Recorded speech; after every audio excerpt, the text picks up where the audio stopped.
सही। तो हम देख रहे थे कि अगर दो से ज़्यादा क्वालिटेटिव इंडिपेंडेंट वेरिएबल्स हों तो हम क्या करेंगे। तो इसमें अगेन हम यही करेंगे, तीन वेरिएबल है फॉर एग्जांपल, तो k-1 मतलब हम दो डमी वेरिएबल बना देंगे। इन दिस केस हमने साउथ को जो है वो रेफरेंस लिया हुआ है, और हम ईस्ट और वेस्ट को हम फॉर्मूला में लिख रहे हैं। तो अगर हम ईस्ट को 1 कर देते हैं मतलब कि हमें वेस्ट को 0 करना पड़ेगा, और अगर ईस्ट की हमें इंटरप्रिटेशन करनी है जो मैं वापस लिख देता हूँ, तो हम लिखेंगे कि उसकी इंटरप्रिटेशन वही सेम चीज होगा विद रिस्पेक्ट टू रेफरेंस होगी, सही, जो है साउथ है इन दिस केस। तो हम लिख देंगे कि house price in east zone is $50,000 higher than south zone. सही, वो मेरी राइटिंग थोड़ी गंदी है लेकिन मैं इस पर समझा रहा हूँ आपको। और इसके बाद हम अगर वेस्ट की तरफ आए तो हम फिर वेस्ट को हम 1 कर देंगे, सही, और ईस्ट को हम 0 कर देंगे। वेस्ट में नेगेटिव लगा हुआ है, हम लिख देंगे कि house price in west zone is $75,000 less than south zone. सही, तो लेस इसलिए क्योंकि नेगेटिव लगा हुआ है, और हमने साउथ से, दोनों को साउथ से हमने कंपेयर किया जो हमारा रेफरेंस है। सही, तो ये इंटरप्रिटेशन इस तरह होगी। और आप सारे वो यूनिट्स वगैरह का ख्याल रखिएगा, सही है, उसके मार्क्स होते हैं। उसके अलावा ये आखिरी चीज़ है मल्टीपल रिग्रेशन में, ठीक है। फिर हम लॉजिस्टिक की तरफ आते हैं। अच्छा, तो इसमें ये चीज़ होती है, इस तरह के एक्स्ट्रा पार्ट भी आता है जिसमें आपको कहते हैं कि टेस्ट द हाइपोथेसिस दैट कोई वेरिएबल होगा, for example price, test the hypothesis that price of, जैसे नीचे एग्जांपल है, price of Canon, sorry, Canon is less, जैसे यहाँ पे सवाल, less than Nikon at 5% level of significance. तो इसमें आपको क्या करना होता है कि हाइपो बेसिकली वही हाइपोथेसिस टेस्टिंग है, सही। इसमें हम कह रहे हैं कि जो कैनन है, कैनन यहाँ पे 1 था और निकॉन 0 था, सही। तो कैनन कह रहे हैं कि कैनन की जो प्राइस है, एवरेज प्राइस, वो निकॉन से कम है। और ये आपका जो ये वाला कोएफिशिएंट है, ये आपका था कैमरा का, मतलब बेसिकली कैनन और निकॉन वाला। अगर हम इसमें 1 डाल दें तो हम ये कह रहे हैं कि कैनन की price is basically less than is less than Nikon by $42.6, सही। तो 1 डाल रहे हैं तो मतलब ये वैल्यू एक्टिवेट हो रही है इन इफेक्ट फॉर कैनन, मतलब कैनन की बात कर रहे हैं और ये वैल्यू एक्टिवेट हो रही है एक तरीके से, इसकी अहमियत है मतलब। तो हम कह रहे हैं कि Canon significant less than Nikon का मतलब ऐसा कब होगा कि कैनन की प्राइस निकॉन से कम होगी। वो सिर्फ तभी होगा जब जो ये कोएफिशिएंट है ये आपका नेगेटिव में हो, सही। इसमें हम 0 की बात नहीं कर रहे, इसमें हम देख रहे हैं कि नेगेटिव या पॉजिटिव होगा। अगर पॉजिटिव होगा तो ऑब्वियसली कैनन की प्राइस जो है, जो ज़्यादा होगी निकॉन से, सही। और अगर नेगेटिव होगा तो मतलब है कि Canon price less than Nikon होगी, क्योंकि ऑब्वियसली पीछे पूरी सारी वैल्यूज होंगी, उसमें वो चीज़ माइनस होगी, तो ऑब्वियसली कैनन की प्राइस लेस हो जाएगी निकॉन से, क्योंकि वो चीज़ माइनस हो रही है, मतलब सब्ट्रैक्ट करेंगे तो ऑब्वियसली कम ही होगी। तो हमें ये जो वैल्यू है, जो कोएफिशिएंट है, ये हमें नेगेटिव की, मतलब लेस देन 0 की हाल में चाहिए, तब जाके Canon will be less than Nikon. और ये जो हमारा वो है कोएफिशिएंट है विच इज कैपिटल B4X4, मतलब फोर्थ नंबर है ना वेरिएबल में, तो हम लिख देंगे कि B4 जो है लेस देन जीरो, ये हमें सवाल से मिला है। ठीक है, Canon is significantly less than Nikon. और दूसरी चीज जो है, इसका जो ऑपोजिट होगा वो होगा B4 is greater than equals to zero. इसमें से इक्वल्स टू इसमें लगा हुआ है ऊपर वाले में, तो ये आपका नल हाइपोथेसिस बन जाएगा। लेस इसमें नीचे वाले में लगा हुआ है, तो ये आपका ऑल्टरनेट हाइपोथेसिस बन जाएगा। सही। अब इसमें आपको यही सेम चीज चेक करनी है। ठीक है, इसमें 5% लेवल ऑफ सिग्निफिकेंस इस्तेमाल करना है। अब इसमें आपकी मर्जी है कि आप टी स्टैट यूज करें या टी वैल्यू यूज करें। ठीक है, दोनों आपको यूजुअली टेबल में ही दी होंगी, अगर नहीं दी होंगी तो फिर अलग बात है। सही। और इसमें एक और चीज़ का ध्यान रखना है कि जैसे ऊपर वाले केसेस में, ये काफ़ी इंपॉर्टेंट चीज़ है कि ऊपर वाले केसेस में जैसे टू टेल टेस्ट था, जैसे वहाँ पे ऊपर equals to not equals to आता था, तो हम अल्फा/2 से चेक करते थे। लेकिन इसमें वो नहीं हो रहा है। इसमें यहाँ पे equals to not equals to नहीं है, यहाँ लेस और ग्रेटर है। तो हम जो है यहाँ पे वन टेल टेस्ट यूज करेंगे। सही, अभी उसमें मैं बताता हूँ क्या करेंगे। अब इसमें वापस से आपके पास ऑप्शन है कि आप पी स्टैट यूज करें, वही जो आप यूज करते आ रहे हैं मिड टर्म से पहले वाला तरीका, या आप पी वैल्यू वाला यूज करें। आई वुड से कि पी वैल्यू यूज कर लें, अगर पी वैल्यू गिवन है, क्योंकि उससे जल्दी हो जाता है और आप सारे जो आंसर हैं वो आप पी वैल्यू यूज करते आ रहे होंगे ऊपर वाले पार्ट्स में, तो पी वैल्यू से ही कर लें। अब इसमें सीन ये है कि अब जैसे ऊपर आप क्या करते थे कि ऊपर आप करते थे p value less than alpha by, p value alpha is less than अल्फा/2 करते थे। सही। तो क्या कहते हैं, लेकिन यहाँ पे ऐसा नहीं होगा, यहाँ पे वन टेल्ड है तो यहाँ पे ये डिवाइड बाय 2 नहीं होगा। सही। एक तो ये चीज़ हो गई कि यहाँ पे डिवाइड बाय 2 नहीं होगा। और दूसरी बात मैंने बताई थी कि जो टेबल दिया होगा स्निपेट आपको, वो उसमें जो पी वैल्यू जो होगी वो रिलेटेड होगी टू टेल टेस्ट से, जो स्निपेट दिया होगा ना। तो सॉफ्टवेयर या एक्सेल आपको जो पी वैल्यू निकाल के देगा, वो टू टेल की पी वैल्यू निकाल के देगा। ठीक है, ये आपको बात हमेशा याद रखनी है। और इन दिस केस सवाल ने हम क्या यूज कर रहे हैं, वन टेल यूज कर रहे हैं। तो अब ऑब्वियसली अगर क्या कहते हैं, सवाल आपको टू टेल की पी वैल्यू दे रहा है, पी वैल्यू क्या होती है, वही प्रोबेबिलिटी होती है। सही है। अब अगर आपको स्निपेट में टू टेल गिवन है पी वैल्यू, और आपको चाहिए कौन सी, वन टेल चाहिए, तो आप क्या करेंगे कि टू टेल में दो हिस्से होते हैं, तो आप टू टेल की पी वैल्यू को डिवाइड बाय 2 कर देंगे, तो आपके पास obviously one tail p value आ जाएगी जो आपको चाहिए। सही। तो आप बेसिकली क्या कर रहे हैं, जो स्निपेट में पी वैल्यू गिवन है उसको डिवाइड बाय 2 कर देंगे, ताकि आपके पास वन टेल वाली आ जाए। तो ये आपको याद रखना है कि वन टेल के केस में हम ये कर रहे होंगे। सही है, कि हम पी वैल्यू को एक्चुअली डिवाइड इसमें बाय 2 कर लें। जी जी, कुछ जिसमें हम इक्वल और नॉट इक्वल की बात करते हैं, हम उसको अल्फा से 2 को डिवाइड कर देते हैं, इसलिए क्योंकि जो हमारी पी वैल्यू होती है वो टू टेल्ड होती है, तो इसलिए हमें अल्फा को भी टू टेल्ड में कन्वर्ट करना होता है। सही क्या? हाँ, जैसे आप पहले मिड टर्म से पहले करते आ रहे थे ना, इक्वल नॉट इक्वल्स पे आप अल्फा को हमेशा डिवाइड बाय 2 कर देते हैं। हाँ, बिल्कुल सही है। ठीक है। तो यहाँ पे आप ये चीज चेक करेंगे। अब इसकी अगर हम पी वैल्यू देख लें, अच्छा इसमें ये दूसरा एग्जांपल है, तो मैं इसको अज्यूम कर लेता हूँ पी वैल्यू क्या थी। तो क्या कहते हैं, for example P value divide by 2 करने के बाद ये आई 0.12, और हम चेक कर रहे हैं 5% सिग्निफिकेंस पे, तो पी वैल्यू लेस है क्या अल्फा से, तो नहीं है, ऐसा फॉल्स हो गया। तो हम क्या करेंगे, हम डोंट रिजेक्ट एच नॉट कर देंगे। सही है, क्योंकि ये जो एक्सप्रेशन है ये फॉल्स हो गया।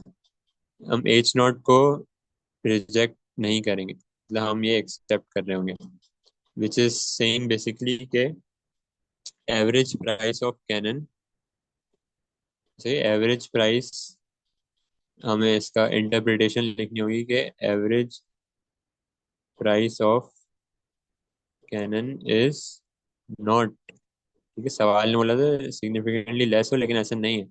It is not significantly less than Nikon से। ये समझ आ गया, क्योंकि ये पार्ट यूजुअली पूछते हैं।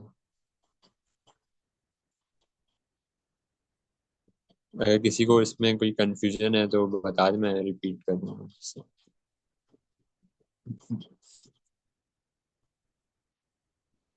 मुझे एक दूसरा सवाल था, जी जी।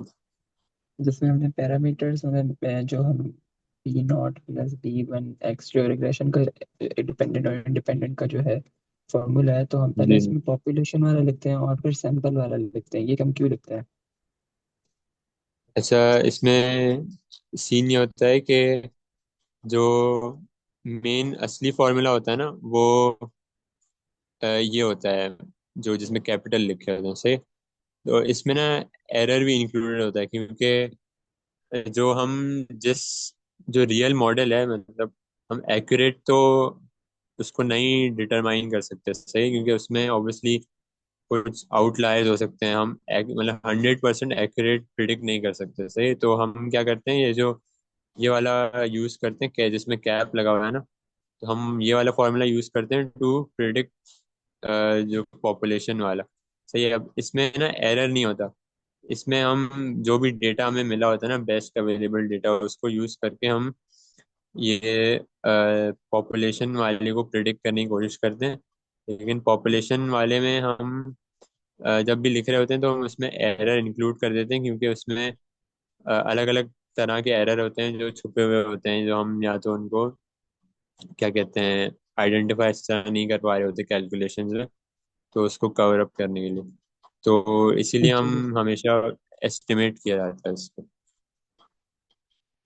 जैसे एग्जाम में कोई सवाल आ जाता है तो फिर हम पहले पॉपुलेशन वाला फार्मूला लिखेंगे और उसके बाद फिर ये क्या नाम है, हम सैंपल वाला लिखेंगे, एस्टिमेट वाला। हाँ, अब इस तरह कर लें कि आप वैसे इस सवाल जैसे लिखा हुआ है कि पहले सवाल में लिखा हुआ है ना कि पहले पार्ट में कि कैलकुलेट एस्टिमेटेड रिग्रेशन इक्वेशन, तो जो एस्टिमेट का लफ्ज आ गया ना, तो इसका मतलब है कि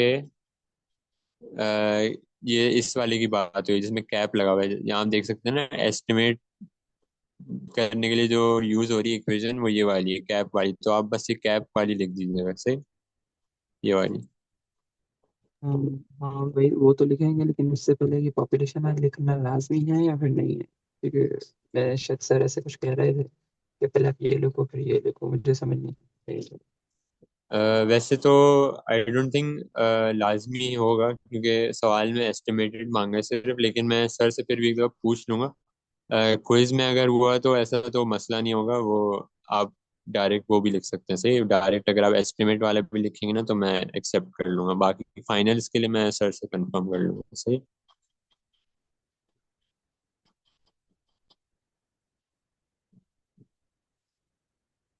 सही है, कोई और सवाल वगैरह? जी जी नहीं।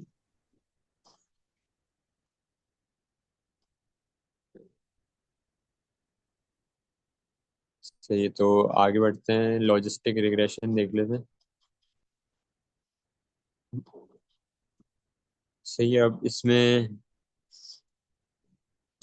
इसको रिग्रेशन, लॉजिस्टिक रिग्रेशन कहते हैं हम, जिसमें हम जो हमारा डिपेंडेंट वेरिएबल है वो क्वालिटेटिव होता है। जैसे पहले हम मल्टीपल लीनियर रिग्रेशन में देख रहे थे कि हमारा डिपेंडेंट इससे वेरिएबल। पहले एक हम, जी जी। सॉरी आपको स्टॉप करने के लिए। जी नहीं, कोई मुझे मसला पूछना था नहीं। कि जैसे हमने हमें से बताया था इससे पहले ये assumption ऑफ मल्टीपल रिग्रेशन, तो इसके रिलेटेड सवाल कैसे आ सकते हैं? वो आप उसकी बात कर रहे हैं जो प्लॉट वगैरह ग्राफ्स है वो? जी जी, जो हमें स्कैटर प्लॉट्स वगैरह बताए थे, चार assumptions थी, लीनियरिटी, कांस्टेंट वेरिएंस, नॉर्मलिटी हाँ, और जी। इंडिपेंडेंस। तो उसके लिए मैंने इसके बाद क्या कहते हैं वो टॉपिक कराऊंगा ना, मैंने वो बनाया हुआ है वैसे उसकी जो टैब्स है, वो मैं लॉजिस्टिक के बाद में उसको फिर कवर कर रहा हूँ, सही। Okay okay. अच्छा, तो इसमें पहले ये कवर कर लेते हैं, फिर उसके बाद हम वो ग्राफ्स भी चेक कर लेंगे, इसका मैंने बनाया है यहाँ पे। अच्छा, तो यहाँ पे हम देख रहे हैं कि क्वालिटेटिव डिपेंडेंट वेरिएबल हम कैसे क्या कहते हैं कैलकुलेट करेंगे, सही, रिग्रेशन कैसे करेंगे उसमें। तो उसको याद करने का ये आसान फॉर्मूला इस तरह लिखा है मैंने। वो आप डायरेक्ट बेशक ना लिखें, आप इस तरह लिखेंगे ना तो आपको याद करने के लिए आसानी होगी। पहले आप ये चीज़ याद कर लें और फिर बस बाकी एल तो आपकी वही लॉजिस्टिक इक्वेशन है, सॉरी हाँ, लॉजिस्टिक रिग्रेशन की इक्वेशन है। सही, तो आप अ, ये याद कर लें। और मैंने सर से पूछा था कि मतलब वो ये वाले जो फॉर्मूलाज हैं ये क्विज में गिवन नहीं होंगे, तो ये वैसे आसान है, आप याद कर लें ये बस। ये फ्रैक्शन है और ये तो आपको आता ही होगा ना। तो ये ई वाई बेसिकली उसकी हेडिंग होती है, और यहाँ पे जो पी है वो प्रोबेबिलिटी होती है जो हम निकाल रहे होते हैं उस इवेंट के होने की। सही है, तो हम यहाँ अगर ये एग्जाम्पल देखें, इसको मैं नीचे कर लेता हूँ। इसमें भी मैंने मेन चीज़ें लिखी हुई हैं जो पूछी जाती हैं, सही। अब इसमें आपको पूछा जाएगा कि प्रोबेबिलिटी एस्टिमेट करनी होगी। अब आपको कैरेक्टरिस्टिक्स बताई होंगी कि ये 25 साल का है, इसने इतनी पढ़ाई की हुई है, सही है। और ये सारी कैरेक्टरिस्टिक्स बताई होंगी y=1 के लिए। मतलब जैसे सवाल था कि y=1 था परमानेंट जॉब। परमानेंट जॉब हासिल करने के लिए उसको कुछ कैरेक्टरिस्टिक्स बताई होंगी जो आप इक्वेशन में पुट करेंगे, और फिर आपको कोई प्रोबेबिलिटी मिलेगी, सही, 0 से 1 तक कोई प्रोबेबिलिटी मिलेगी। और फिर आप उसको इंटरप्रेट कर देंगे, वो अभी देखते हैं हम। सही है, उसके अलावा हमें मार्जिनल इफेक्ट आपको पूछा जाएगा, लाजमी पूछा जाएगा, सही है, क्वालिटेटिव और क्वांटिटेटिव दोनों का। सही है, उसके अलावा आपको प्रिडिक्ट करने को पूछ सकते हैं कि जो प्रोबेबिलिटी आ रही है वो y=0 के लिए आ रही है या y=1 की फेवर के लिए आ रही है। जैसे शुरू वाले पार्ट में था ना कि वो आपको साफ साफ आगे से पूछ रहे हैं कि y=1 का बताओ, कि इसके हिसाब से बताओ कितनी प्रोबेबिलिटी है।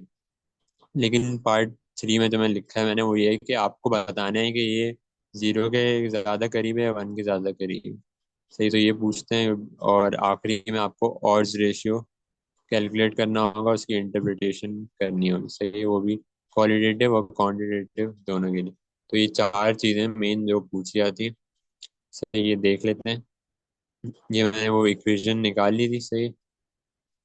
अब इसमें है कि estimate the probability that a worker has a permanent job given that the worker is a 25 years female who has secondary education। सही, अब आप इस तरह लिखेंगे इसको कि E=टू, या ई नहीं, आप इसको इस तरह भी लिख सकते हैं, पी भी लिख सकते हैं यहाँ पे जैसे लिखा हुआ है। यहाँ से ये नोटेशन भी आपको बता दूं, इसका मतलब होता है कि y=1 का मतलब है कि हम y1 के रिस्पेक्ट से ये कैलकुलेट कर रहे हैं प्रोबेबिलिटी। y1 रिस्पेक्ट मतलब कि हम परमानेंट जॉब के रिस्पेक्ट से कर रहे हैं। और ये /x का मतलब होता है कि बेसिकली सारे जो इंडिपेंडेंट वेरिएबल है वो x की फॉर्म में लिख रहे हैं, सही है, इसका ये मतलब होता है। बाकी यहाँ आप देख सकते हैं जो l के ऊपर ना यहाँ कैप लगा हुआ है, तो विच बेसिकली टेल्स के ये जो है एस्टिमेटेड इक्वेशन हम इस्तेमाल कर रहे हैं इसमें। तो ये सिर्फ मैं नोटेशन बता रहा हूँ, बाकी ज़्यादा मसला नहीं होगा। सही है, तो इसमें पहले आपको एल कैप कैलकुलेट कर लें, सही है। इसमें आप क्या करेंगे कि वही सेम चीज़ होगी कि आप ये जो करेक्टरिस्टिक्स दी हुई हैं ये सारी आप इक्वेशन में पुट कर देंगे। अब जैसे यहाँ पे गिवन है 25 ईयर्स, तो यहाँ एज यहाँ 25 पुट कर देंगे, सही है। फीमेल गिवन है तो वुमेन का जो वेरिएबल है 1 हो जाएगा। एजुकेशन जहाँ पे वो हैं सारे डमी वेरिएबल्स है ना एजुकेशन के, तो सेकेंडरी एजुकेशन का बोला गया है जो मैक्सिमम एजुकेशन है। सेकेंडरी एजुकेशन आप 1 कर देंगे, बाकी जो ये हैं वो यहाँ 0 हो जाएंगे। सही है, तो ये सिर्फ ये काउंट होगा, ये और ये और ये। तो ये आप कैलकुलेट करेंगे तो कोई आपके पास लॉजिस्टिक वैल्यू आएगी 0.031। इसको आप पुट कर देंगे प्रोबेबिलिटी की इक्वेशन में। सही है। तो उसमें वो है वो 1+1/1 प्लस E -0.031। तो आपका आ जाएगा 0.5077। सही। ये आपके पास प्रोबेबिलिटी आ गई, फाइनल आंसर। सही है। अब इसको आपको इंटरप्रेट भी करना होगा। अब आप बोलेंगे कि क्या कहते हैं, the probability that a worker, ये पूरी सवाल की स्टेटमेंट आप वापस से लिख देंगे। ये has a permanent job given that worker is a 25 years old female who has secondary education is 0.5077। ये आपको पूरा लिखना होगा। सही हो, मेरी राइटिंग थोड़ी गंदी है, माजरत इसकी, लेकिन आपको ये पूरा स्टेटमेंट वापस से लिखना होगा, प्रोबेबिलिटी बतानी होगी। सही। और पार्ट बी में भी सेम चीज होगी, बस उसमें ये हो रहा है कि फीमेल की जगह मेल का वेरिएबल यूज हो रहा है, मतलब यहाँ 1 के बजाय 0 हो जाएगा। सही है, बाकी वो सेम चीजें होंगी। ठीक है, ये दोनों सिमिलर पार्ट्स है, बस इसमें फीमेल और मेल का डिफरेंस था। सही। अब यहाँ पे पार्ट सी और डी में पूछ रहे हैं मार्जिनल इफेक्ट। सही है। अब वो दो दफा पूछा गया है, एक आपको क्वालिटेटिव के लिए, एक क्वांटिटेटिव के लिए। मार्जिनल इफेक्ट होता है आपका effect of a variable on probability, जो फाइनल आती है ना, उसके ऊपर क्या इफेक्ट पड़ रहा है, आप अ, जो चेंज कर रहे हैं वेरिएबल को। तो क्वालिटेटिव में ये होता है बेसिकली कि आप फॉर एग्जांपल, ये जैसे पार्ट एक का आंसर था ना, पार्ट बी का भी मैं यहाँ लिख देता हूँ। इसका आंसर आ रहा था 0.472 आ रहा था। सही। तो ये ये फीमेल का था। सी, और ये मेल का था। बाकी करेक्टरिस्टिक्स से बताइए सवाल में। तो क्वालिटेटिव अगर देखा जाए तो हम यहाँ पे क्या करते हैं, हम यहाँ डिफरेंस लेते हैं। सही। डिफरेंस लेंगे जो सबसे ज्यादा होगा। मार्जिनल इफेक्ट में हम ये करते हैं। तो यहाँ पे जैसे बोला था पार्ट सी में, find the marginal effect of workers gender on the probability having permanent job after workers 25 years person who has secondary education। आप देखें बाकी के सारे जो कंडीशंस थी ना, करेक्टरिस्टिक्स, वो सारी सेम है। सेकेंडरी एजुकेशन है, 25 साल है। ठीक है, हम सिर्फ जेंडर के बोलेंगे, जेंडर चेंज करने पे प्रोबेबिलिटी पे क्या फर्क आ रहा है। और जेंडर क्या है आपका, आपका है क्वालिटेटिव वेरिएबल। तो आप सिंपली क्या करेंगे कि जो वुमेन वाले केस में प्रोबेबिलिटी आई थी विच वॉज 0.5077, और जो मैन वाले केस में आई थी 0.47215, इन दोनों को सब्ट्रैक्ट करा देंगे तो आपके पास मार्जिन ऑफ एरर आ जाएगा विच इज 0.0355। ये अब आपको इसको इंटरप्रेट भी करना होगा। अब आप इंटरप्रेट करेंगे तो आप लिखेंगे कि जैसे ये लिख देंगे the probability of 25 year old woman with secondary education having permanent job is 0.0355 higher than male। ये जो भी सारी सेम आप लाइन लिख देंगे तो ये आपकी इसकी इंटरप्रिटेशन हो जाएगी। और ये तो हो गया जब आपको मार्जिनल इफेक्ट पूछा हो किसी क्वालिटेटिव वेरिएबल का। अब बात करें क्वांटिटेटिव वेरिएबल की, तो उसमें क्या होता है, उसका फॉर्मूला अलग होता है। ये फॉर्मूला भी आसान है, इसमें घबराने की ज़रूरत नहीं है। इसमें सेम चीज है, जिस वेरिएबल का पूछा है ना, जैसे पार्ट डी है, से पूछा find the marginal effect of increase in 1 year of worker age. ये एज है जो पूछा जा रहा है, मार्जिनल इफेक्ट जिसका एज आपका क्या है, आपका है क्वांटिटेटिव वेरिएबल है। तो बाकी कैरेक्टरिस्टिक्स सारी सेम है। वो फीमेल है, परमानेंट जॉब का पूछ रहे हैं, 25 साल, सेकेंडरी एजुकेशन, सारी सेम से। अब आप देखेंगे कि अ, ठीक है, बी के लिखा है, पी और 1 - पी लिखा है। अब इसके लिए आपको ये प्रोबेबिलिटी है ना, ये आपको अलग से निकालनी पड़ेगी, क्योंकि ये ऊपर आई डोंट थिंक ऊपर गिवन थी या गिवन थी, मुझे याद नहीं है। लेकिन अगर नहीं भी गिवन तो बेसिकली आप उसको कैलकुलेट कर लेंगे, ठीक है, उसी लॉजिस्टिक इक्वेशन में डाल के आपके पास कोई पी की वैल्यू आ जाएगी। सही है। और वो आप यहाँ ऐसे पुट कर देंगे, और आप उसको 1 से भी माइनस करा देंगे, तो ये तो आपके पास हो जाएगा। सही। उसमें जैसे यहाँ आंसर में लिखा हुआ है कि पी की वैल्यू वॉज 0.5077, 1 से माइनस कराएंगे तो वो भी कुछ वैल्यू आ जाएगी। सही। और यहाँ जो बी के है ना, बी के का मतलब है कि इससे एज का पूछा जा रहा है, तो एज का जो भी कोएफिशिएंट होगा ना, या जो कोएफिशिएंट जो जिस वेरिएबल का पूछा जा रहा है उसका कोएफिशिएंट आप लिख देंगे। जैसे एज का coefficient in this case was ये कि दिस वाज एज का कोएफिशिएंट 0.0549। तो आप जो है यहाँ पे 0.0549 से मल्टीप्लाई करा देंगे, और आपके पास एंड में आ जाएगा आंसर 0.0137। तो इसको भी आप इंटरप्रेट कर देंगे कि यहाँ जैसे लिखा हुआ है, for a women with such characteristics as she gets 1 year older. क्योंकि एज की बात हो रही थी तो हम एज के रिस्पेक्ट से बात करेंगे। मतलब अगर उसकी एज 1 साल बड़ी हो जाती है, तो प्रोबेबिलिटी ऑफ हर गेटिंग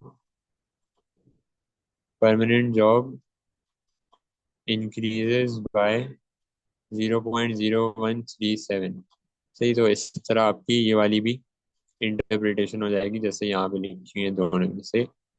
तो ये दोनों की इंटरप्रिटेशन और यूनिट्स से ध्यान से लिखिएगा, मेन जो चीज़ होती है वो इंटरप्रिटेशन ही होती है। तो यूजुअली लोग कंफ्यूज आते हैं क्वालिटेटिव और क्वांटिटेटिव की इंटरप्रिटेशन में ना, फर्क क्या होता है। तो ये और से एक दफ़ा रिवाइज भी कर लीजिएगा।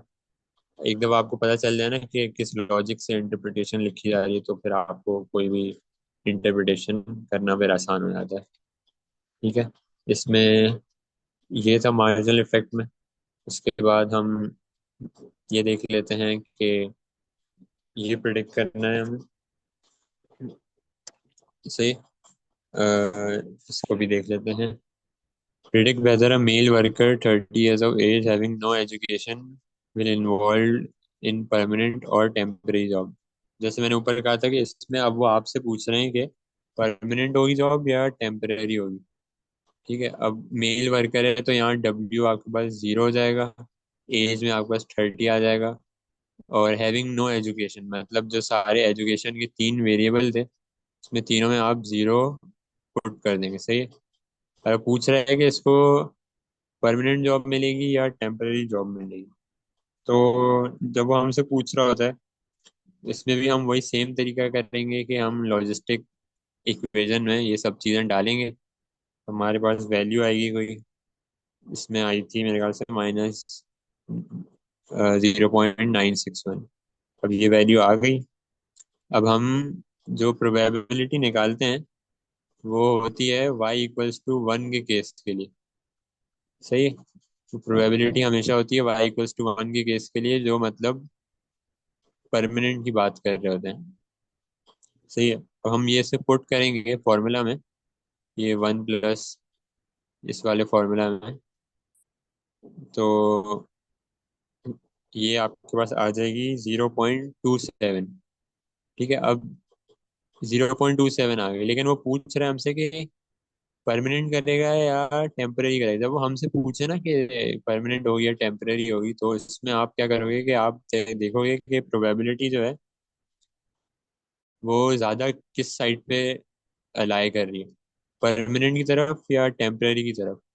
ठीक है, मतलब इसमें अगर हम परमानेंट की नज़र से इसको देखें तो इसका मतलब है कि परमानेंट जॉब की प्रोबेबिलिटी जो है वो 27% है। तो मतलब उसकी नहीं है इतनी ज़्यादा परसेंटेज। तो मतलब परमानेंट जॉब तो उसको नहीं मिलेगी, ज़्यादा चांस नहीं है उसके पास। तो पूछ रहे हैं तो फिर किस चीज़ का ज़्यादा चांस है, परमानेंट का टेम्परेरी का। तो हम इसको 1 से आप माइनस करें तो ये हो जाएगा 0.73। सही है। तो हम बोलेंगे 73% चांस ऑफ, ये सारी करेक्टरिस्टिक्स लिख देंगे, ऑफ, एंड में लिखेंगे टेम्पररी जॉब। क्योंकि परमानेंट की तो ये 27% पे लाया कर रहे हैं ना, लेकिन हमें वो चाहिए जिसकी सबसे ज्यादा परसेंटेज हो। ठीक है, अगर 0.5 से ये क्या कहते हैं लेस है, मतलब कि टेम्पररी की बात हो रही है। और अगर 0.5 से क्या कहते हैं ग्रेटर है, तो मतलब आपका, आपके पास परमानेंट की बात हो रही है। सही। और पार्ट एफ भी देख लेते हैं फिर, टाइम थोड़ा सा कम है जूम की मीटिंग में। पार्ट एफ में है कि अब उसने ना ऑप्शन नहीं दिया आपको कि परमानेंट की बात हो रही है या टेम्पररी की, वो सीधा सीधा पूछ रहा है आपसे पार्ट एफ में कि टेम्पररी का बताओ सीधा सीधा। तो आप उसमें क्या करोगे, वही सेम तरीका होगा कि आप एल कैप में ये सारी कैरेक्टरिस्टिक्स डालोगे, एल कैप की वैल्यू आएगी। सही है। कोई वैल्यू आएगी, फिर आप प्रोबेबिलिटी निकालोगे, वही जैसे निकालते हो y = 1 की। ठीक है, पहले आप हमेशा 1 की निकालो विच इज परमानेंट। आप उसकी वैल्यू निकालोगे जो आएगी 0.9589। सही। अब आप सवाल देखो, सवाल ने क्या बोला, क्या उसने परमानेंट पूछा है? नहीं, उसने पूछा टेम्पररी का बताओ। तो आप टेम्पररी के लिए क्या करोगे कि आप जो है इस प्रोबेबिलिटी को 1 से माइनस करोगे, 1 - 0.9589, और आप आंसर लिख दोगे 0.0411 प्रोबेबिलिटी फॉर टेम्पररी जॉब, और सारी कैरेक्टरिस्टिक्स लिख दोगे।